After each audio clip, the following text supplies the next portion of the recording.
Hello guys, welcome to Professor's EDC Cooking with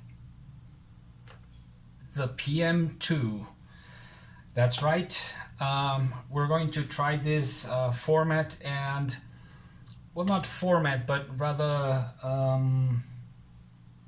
this topic, because I promised a friend of mine, Clint from Alchemy_1. I promised him he likes very much sauces and spicy food, so I promised him I would teach him or share with him a few traditional Mexican salsas. And well, we're going to start with the most traditional one, and this time I'm going to be using the Spyderco PM2 in S110V steel. So let's see how it goes. And for this sauce, we're going to use fresh tomatoes, and we're going to slice them up, not so thin. We want like little small squares. And well, let's see how it goes with time as well. And it slices pretty well. Love this knife.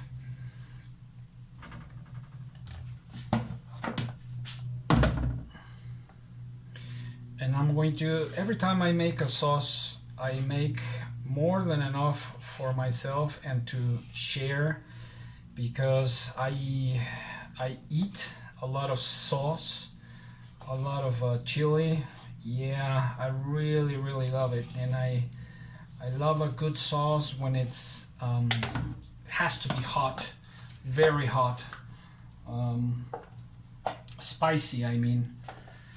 And so the ingredients: fresh tomatoes, and we're going to use these peppers, these chilies.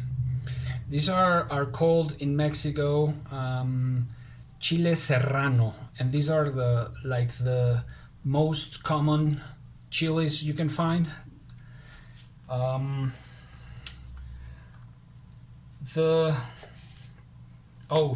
Before cutting, we have a tradition here that we're going to make the pepper angry, or we say torearlo.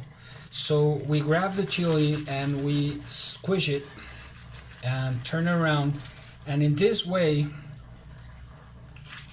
we're gonna make it. This, believe it or not, makes the chili hotter. Yes, it does. So you gotta try it.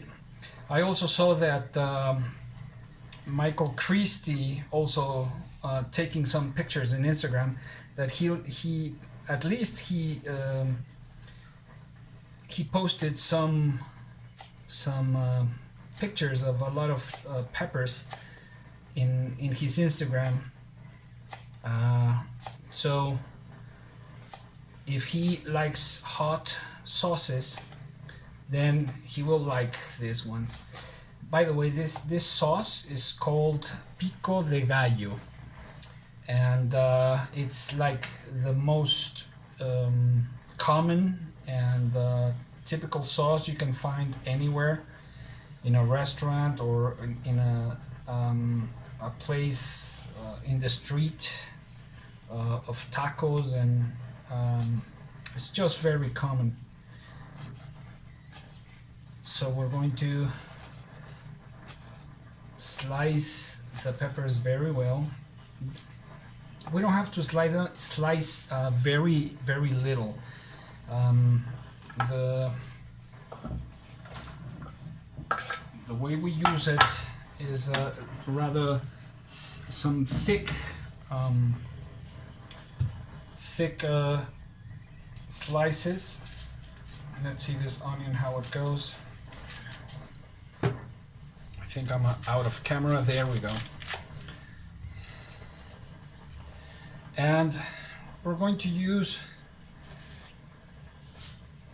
it really depends on how you like it, but we're going to use the same size of squares with the onion and with tomato, and as many chilies as you want. It depends on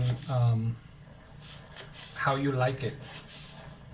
If you like it mild or if you like it very hot, well, that's up to each and every one.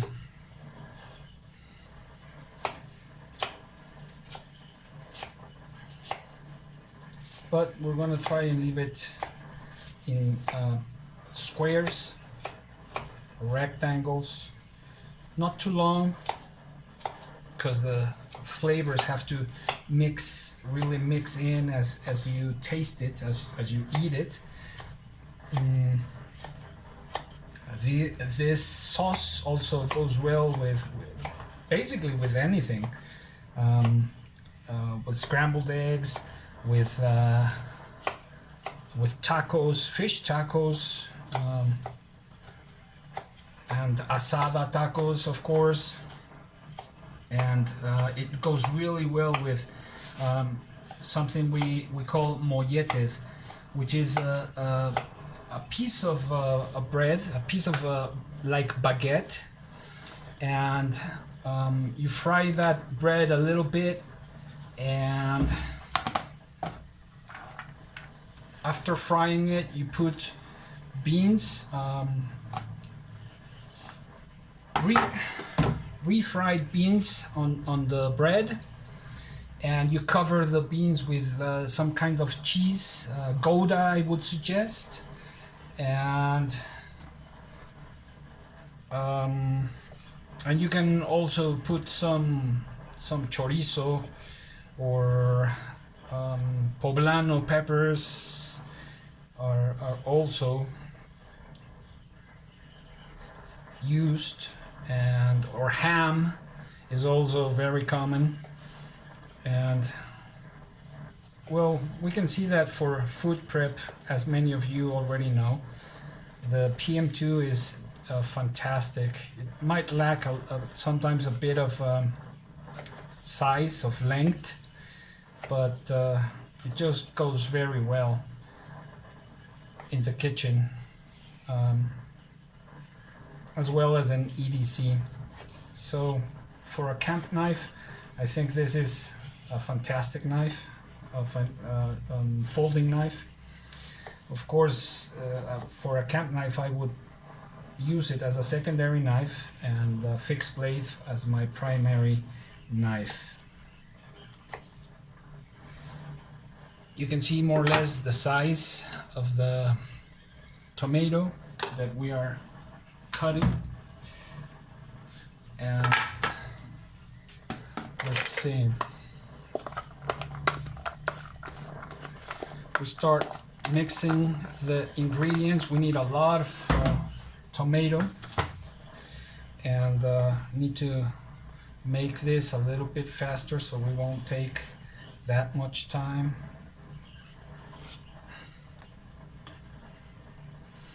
And well, I think this is very important in our lives. I've seen just too many negative things in internet, in comments towards just people disagreeing. And man, I think we can have different points of view. We can disagree on many things, but there is a decent and a civilized way of doing it.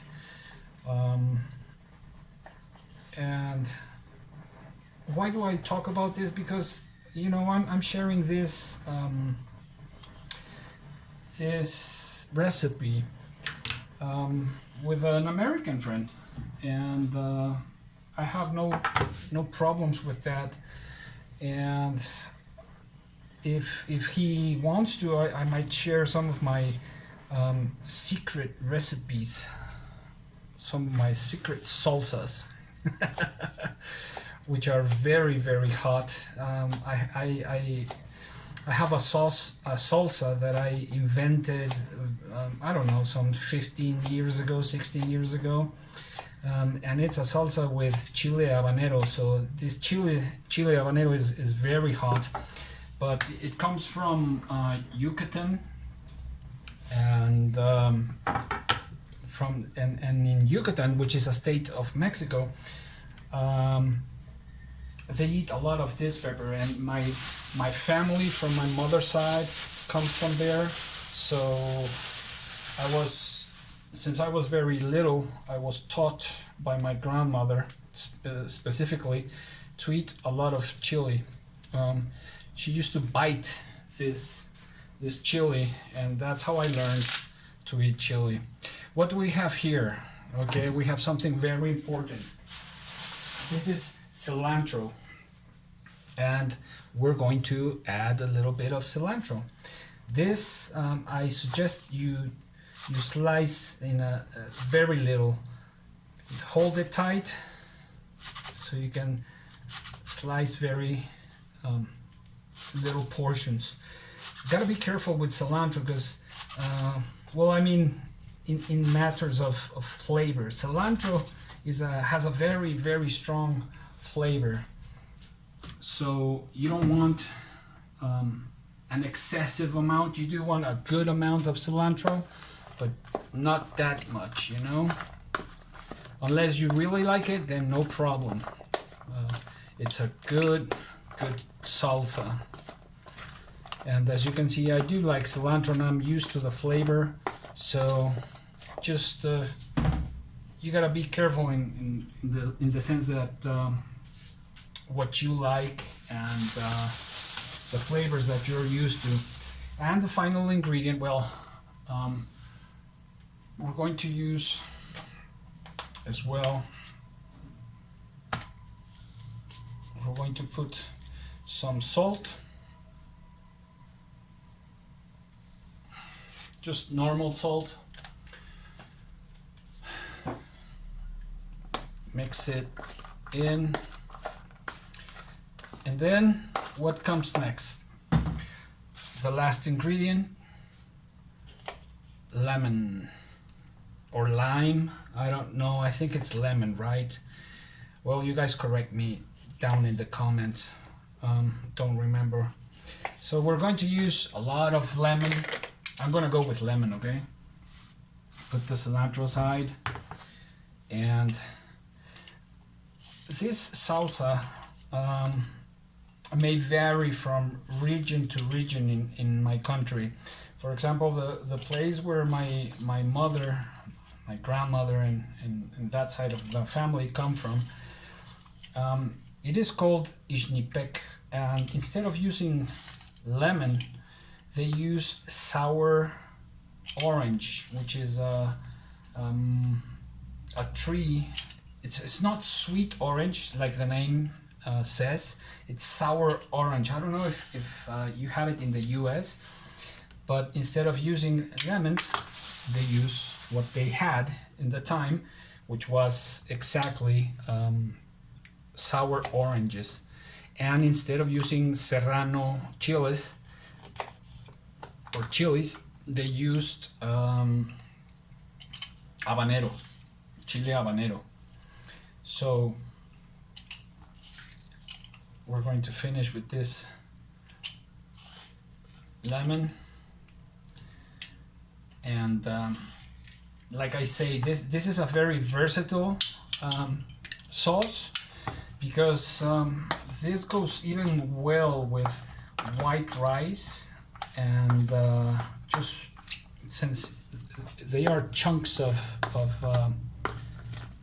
onion and tomato and tomato and chile serrano. It's very versatile and enriching in whatever dish we use it. So that's it. That's the Pico de Gallo salsa.